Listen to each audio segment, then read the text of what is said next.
Welcome to the Tech Egg. Don't get scrambled. Enjoy the video. In this video, I will show how to make cake clay. This incredible technique transforms leftover cake into a pliable, edible sculpting material. It is perfect for crafting intricate decorations, figures, and detailed designs for your cakes. You will learn the simple steps to create this versatile medium, allowing you to elevate your cake decorating skills to a whole new level with ease and creativity. To begin, gather your essential ingredients and tools. You will need approximately 2 cups of finely crumbled baked cake. The type of cake does not matter, but ensure it is completely cooled. For your binding agent, choose a rich buttercream or a smooth ganache. A food processor is highly recommended for achieving uniform, fine crumbs, and don't forget gloves for a clean mixing process.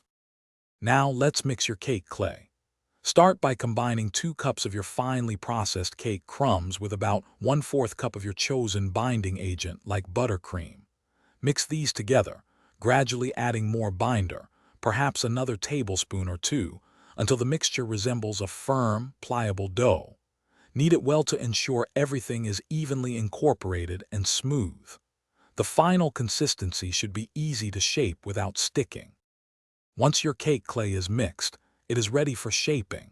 You can use your hands to mold it into various forms or employ sculpting tools for more intricate details. This versatile material holds its shape beautifully. For storage, place any unused cake clay in an airtight container. It will keep well in the refrigerator for up to 1 week, or you can freeze it for up to 1 month, ready for your next creative project. Thanks for watching. Consider subscribing if I helped unscramble your problems.